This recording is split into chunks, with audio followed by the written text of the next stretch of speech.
Hello and welcome to OVADA's very first featured associate artist Q&A.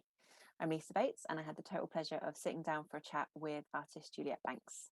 You might have already seen some of her OVADA Instagram and Facebook takeovers because she's been our first featured associate for November and December 2020. If you're interested in opportunities, including being featured yourself, you can make sure that you're signed up as an associate artist and have a profile listing on the OVADA website by going to ovada.org.uk/associate-membership. In the meantime, here's Juliet's Q&A. Well, I have the pleasure of knowing your work a little bit, Juliet, but for other people that might not have encountered your work before, can you give me a bit of an overview of you and your practice? Well, me and my practice, yeah. Well, I think these last few months have changed it a little bit. But essentially, I was trained as a printmaker, and so printmaker is the first thing I'll turn to when I'm sort of starting out on a piece of work, printmaking. And I'm really lucky enough I can go to the Northampton University print room there, which is really beautifully equipped, absolutely fantastically run. So I've got a good start there. And really, I think my work is about.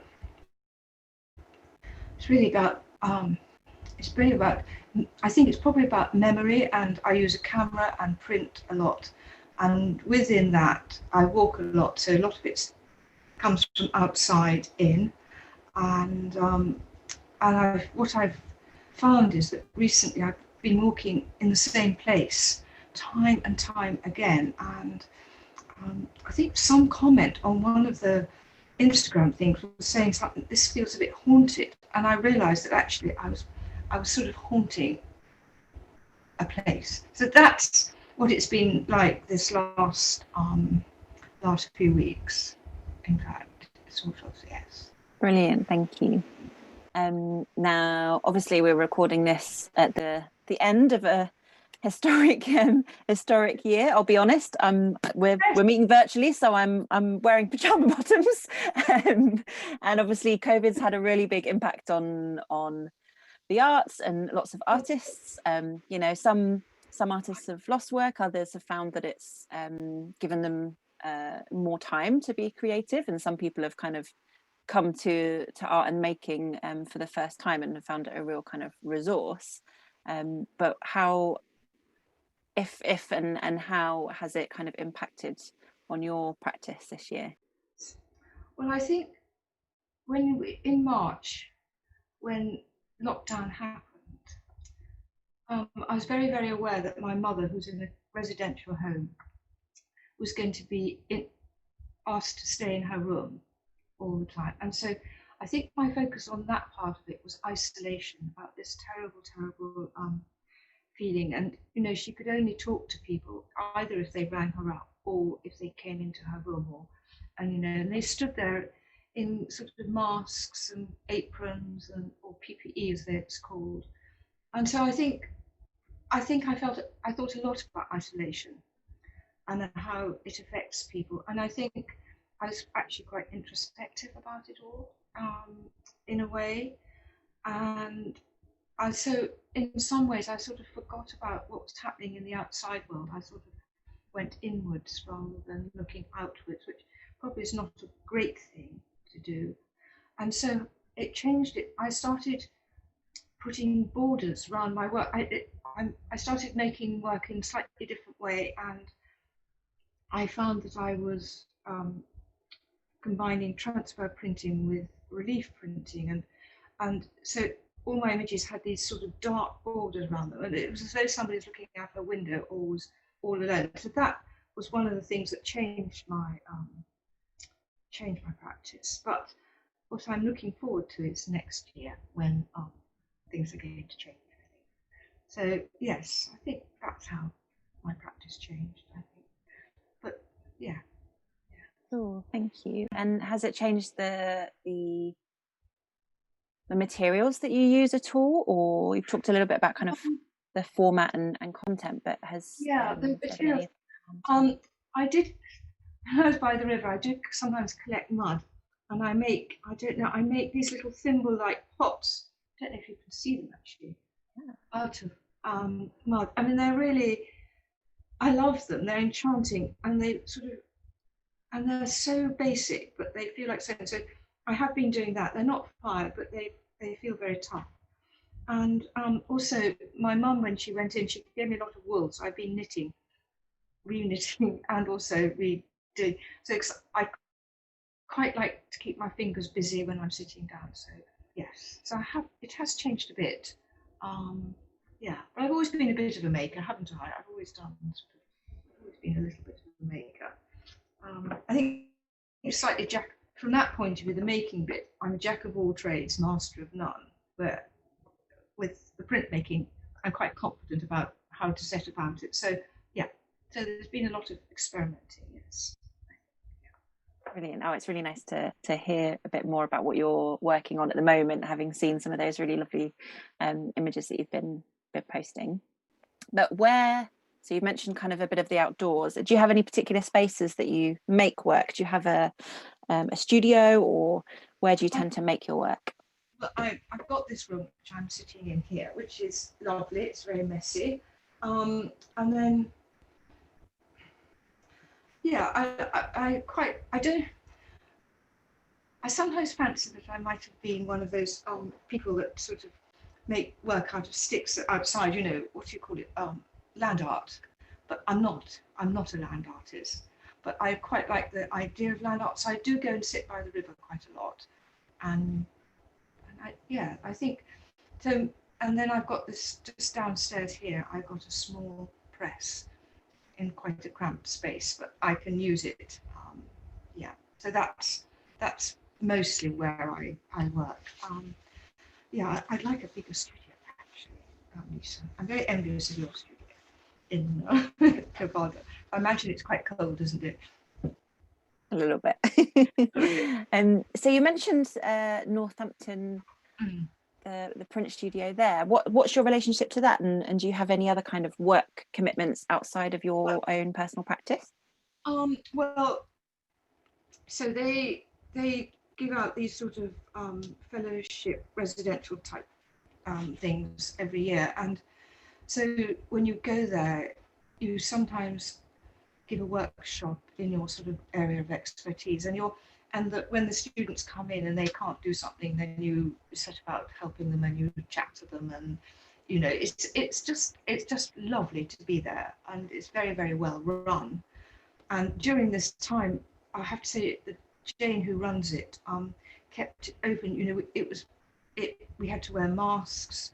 That wasn't very pleasant, and there were only certain people were allowed in the intaglio area and only certain people allowed in the screen area, and you all had to sign in. And so it's been much tighter and actually not quite so enjoyable, if I'm really honest about it, but it's been worth going up there and helping out. And then, you know, I've learnt an awful lot up there. I technically, I've learnt absolutely masses, so that's all been good. Yes. And before COVID, you could go and use the photography dark rooms, and you could go into the 3D, and the technician there would, you know, you'd say you want to make something mad, and he would show you and help you do it. But that's all disappeared now, sadly. I don't know whether it'll come back or not, and I don't know after this academic year whether I'll be going up there or not. Anyway. That's been good. And you're an associate artist, but you're also quite well acquainted with OVADA anyhow. Can you kind of explain a little bit about your relationship to OVADA? Right, well, OVADA, I came to do the warehouse art school in I think it was 2016 actually, so I was there 3 years, but actually I loved it. So I got to know the two Rogers and Jan very well, and Lucy and Beth, and we every year we put on a show at the end in the summer, which was fantastic, and we went on these wonderful trips to London and abroad. I went to Spain. I didn't go to Italy. I went to Spain. Where else did we go? Anyway, and Manchester and Birmingham and Hull. So that was fantastic, and I learnt so much from all that and from everybody there. I think what you don't really realise is that peer group talk is extraordinarily helpful. Isn't it? It really sort of is so worthwhile. All that peer group talk. I'm just a bit far out of Oxford to comfortably come down and do the evening classes that they have there. I mean, I can do it if I really want to do one. I do, but it's not every Tuesday from 6 to 9. That's quite an ask. So otherwise, I would love to come down and do that. And what else about OVADA? Well, I just think it's an extraordinary place, and I've never come across anywhere like that before. And I think we're jolly lucky in Oxford to have it, and I think it should become. I feel it's becoming better known. I don't know what. Do you know that at all? Is it becoming more widely used and known about? I don't know about that, but it's so inclusive of everybody, and yes, it's great. And of course, the position of it in the middle of Oxford is astounding as well, isn't it? I mean, couldn't be better. Yeah.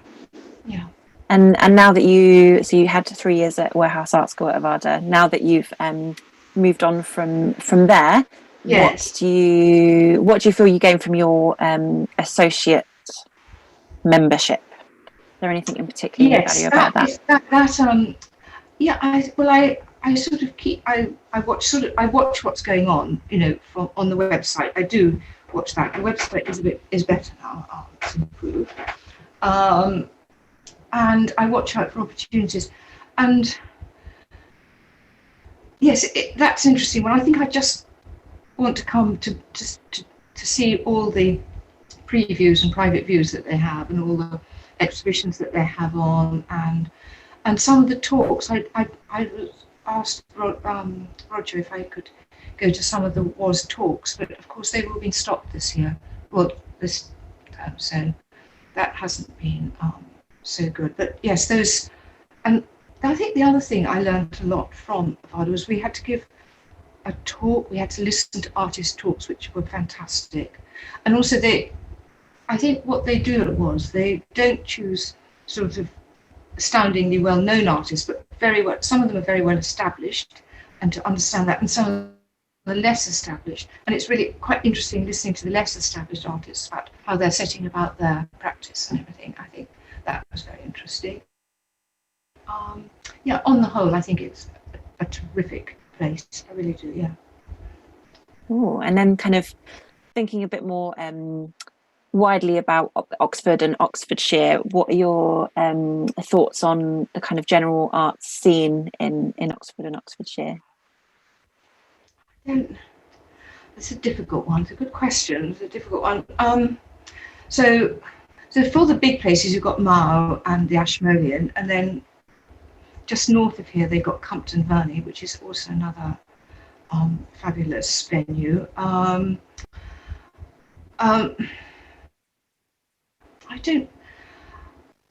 feel OVADA actually fills a huge gap in those slightly, pucker type of places, but it seems to me I don't think I know Oxford well enough actually really to comment on Oxford as it is well enough to really comment on that. I mean, there's a little museum gallery in Banbury, which has got a fantastic curator called Dale, and he's just collected all these amazing portraits from, there's Hockney, there's one or two others, and it's an exquisitely little small exhibition, and I just hope enough people go and see it, because he's put a huge amount of effort into it. So going back to Oxford, I find that a really difficult question. I don't think I know it well enough. I know, the Pitt Rivers and the Ashmolean and Mao, and the Western Library, and of course you've got all the Oxford colleges and stuff. But apart from that, I don't know the real ins and outs of it all. I think, yeah. It sounds like you're really well acquainted with the landscape around you, though, and Yes. am I right in thinking that you kind of draw lots of inspiration from that, and the more natural kind I of? do. I do, and I do. I think I really do. I think it's really going back to how I think, and I feel if I'm walking and I've got my camera in my pocket, then I'm actually working, which is perhaps not true, but I'm enjoying myself. And yeah, it's yes, the landscape is, and I understand the landscape. I understand how the land works and how farming works and the year in its seasons and how that works, and things like that. But I don't. Yeah, that's yes, I do. But I think water was this great thing that we're going to do. Is the sort of, it's a joining. It sort of joins you, but it also separates you. So it's a very interesting sort of idea, and it also connects. So it does connect to here and to Oxford, and then obviously on down to London. And yeah, no, I am very interested in water and wateriness, and I'm very interested in the idea of what happened millions of years ago and how people found their way around. So before there were maps and things, you had to have landmarks, and so you had to be able to describe a landmark and to tell people how to get from A to B, or from oak tree to, I don't know, pond or whatever. And I think I'm very interested in that sort of deep time, I suppose, really, isn't it? I think I am interested in that, but it's hard to sort of express that in a visual language, though, I think at times. So yeah, I think I struggle along nicely. So the kind of, those are your, it sounds like that's where you sort of draw your inspiration from. It is quite a starting point, I think. Yeah. What? So from that starting point, do you can you tell me a bit about sort of your creative process? Do you kind of have a particular way that you begin things, or? So yeah, well, it's quite interesting that I think I begin things. So I'll probably have photographs of things, and I'll probably have a camera, and I quite often use an analog camera where if I have a film in, I will double expose the whole film. I'll take two photographs from in each bit, and so from that, sort of things happen because two places at once happen in an image, and once you've got that starting, then from that rolls out a whole measure of thoughts, really. So I think that's how I start work. But then quite often I'll put away photographs and then I'll get them out later. And I think, if I'm really honest, I think that a lot of the work that I actually finish has been started a very, very long time ago, and sort of then slowly rolls forward until I'm put under pressure to finish some work. It's probably, if I'm really honest about it, and that's partly why I've been really, actually, when I got your email, I was in Cornwall. I was having a lovely few days break the last time I went away, and I thought, oh my goodness, what's this about? And when I got back and really thought about it, I thought this could be good. And actually, as the 2 months have gone by, it's been really good, especially at this time. I mean, this year, I think it's been fantastic. So I'm hoping somebody else will really benefit as well. Brilliant. Oh, it's really interesting to hear about your creative process, and to hear kind of about the duration. It is, yeah. So about the duration, because I suppose kind of quite often there's a perception or a stereotype of creativity or an artist, I think, where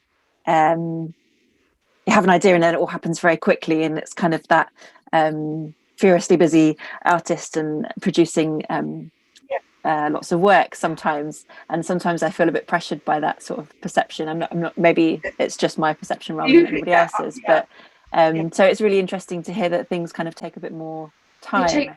I think so. I think there's a huge time lapse actually, mostly in what I do, and I go back and I think, because if I make something, I don't know how you do it. I think, oh, it's not quite what I wanted. And I'll put it away, and then I'll take it out later or find it later. And I think, wow, there is something here. I can move this on, or I can change it, and it will do what I'm wanting it to do. But I can't do it straight away. I find it really, really difficult. So when I was doing the WAS course and put under those sort of weeks of deadlines, I found that very hard. I have to admit, to begin with, and then you got sort of used to it. But it's not my natural way of working at all. No.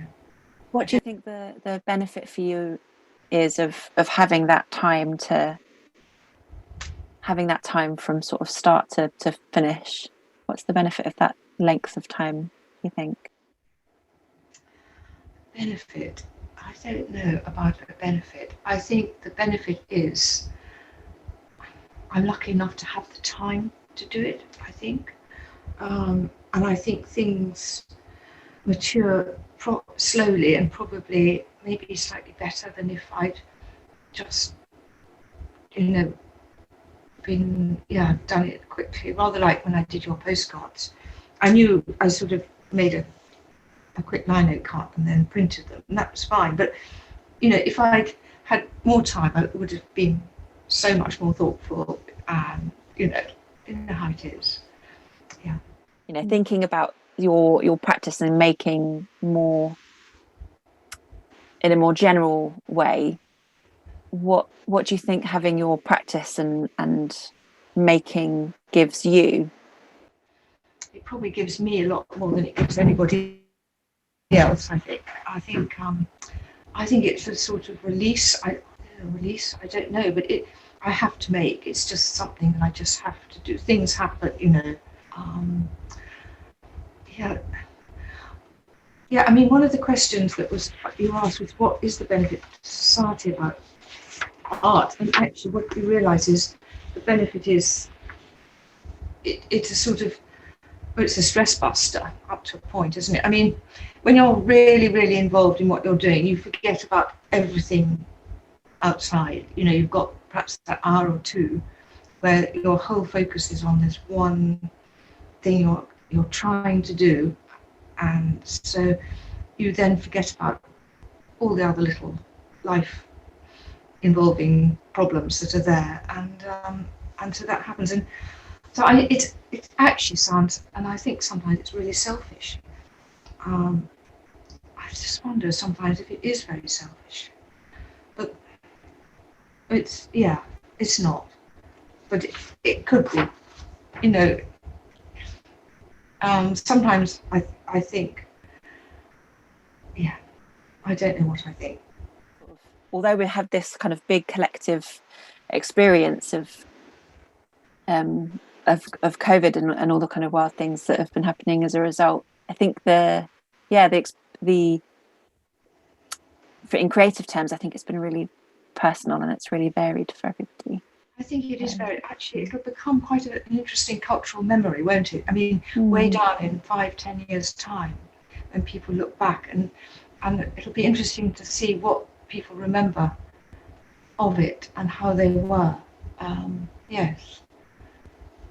I think cultural memory is quite an interesting area, actually. I really do. Can you explain a bit more what you mean by that, cultural memory? Well, cultural memory, for me, is, I don't know. So cultural memory changes, and we change with it. So there's especially sort of just post Second World War, when artists came out of the war. They were born just after the war, and so they had picked up on what their parents had been through, rather subliminally, and so it came out in their art. There was mouse. I've got it here. The people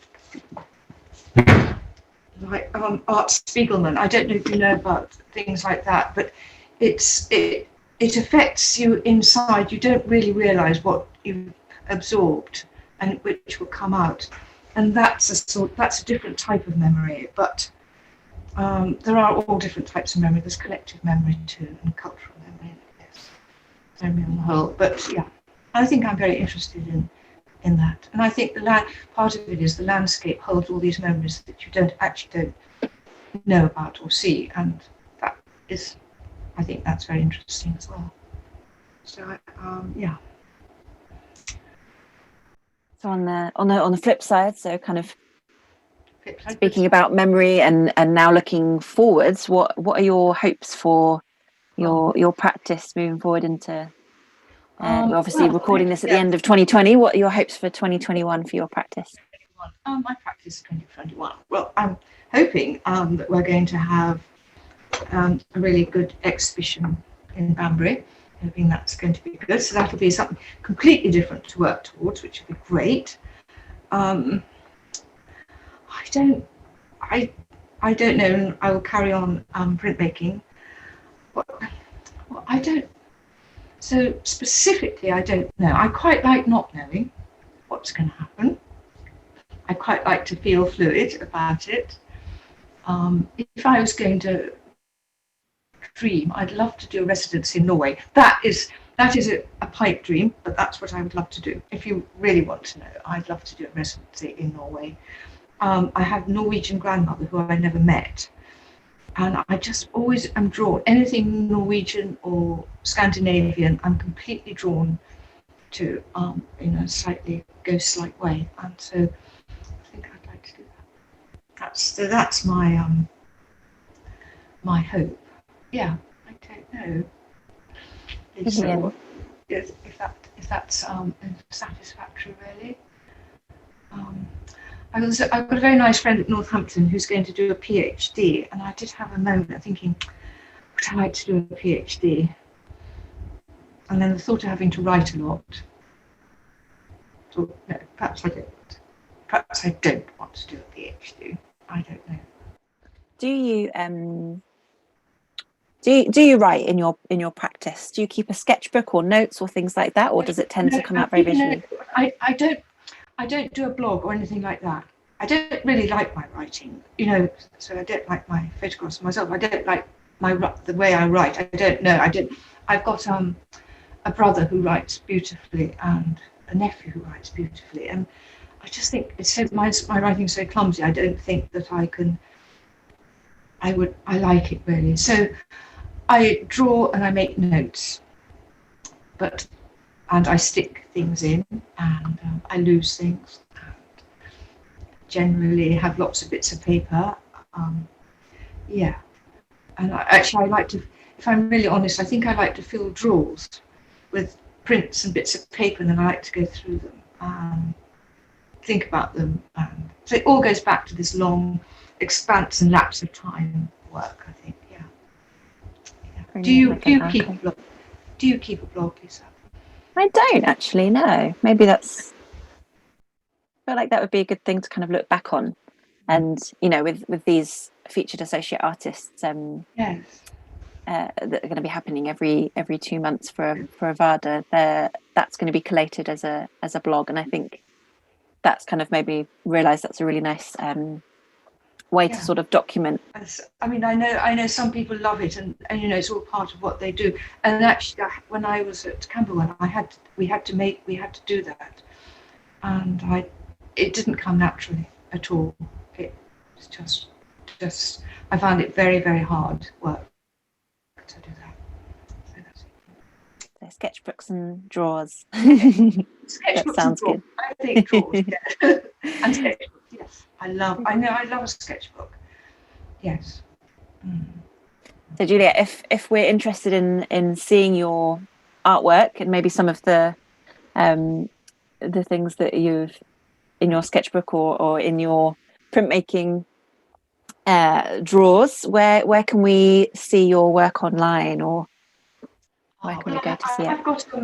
I've got a sort of slightly formal website. You know how people have websites, so that's fine. Instagram, yeah, I don't know. I never quite know how much to post on Instagram. I do like posting on Instagram. I like the sort of instant sort of thing of it. Probably there. And actually, looking back now, because I've been posting more, I find it quite interesting looking back to see what I have posted, and that's been another huge benefit of this. So that's yes. Yes, I think so. What do you do? Do you have sketchbooks and things, or do you find it online or Twitter? What do you do, Lisa? I find Instagram a really useful kind of way of documenting, actually. Yes. And sort of creating your own sort of gallery or sketchbook there. Yeah. And being able to access that from anywhere has a big appeal. Yeah. And that kind of sharing element, I enjoy. But other than the images that you've shared on the OVADA Instagram, where can we find your Instagram, Juliet? And your website, can you tell us? Well, it's Juliet.Bankes. Cool. That's what it is. I mean, I've probably done a bit of a parallel thing. I don't post any family stuff on there. That is purely my sort of processes and methods. And yes. So I don't think I'm a completely conceptual artist. I think process is very important to me. I don't know. I think process is quite important to me, and I think through process these things happen. So yeah, and developing things. Yeah. Thank you so much for chatting with me, and for telling me a bit more about your artwork and your process and what you've been working on. Okay, Lisa. Bye bye then. Brilliant. Thank you so much, Juliet. Really lovely to chat to you.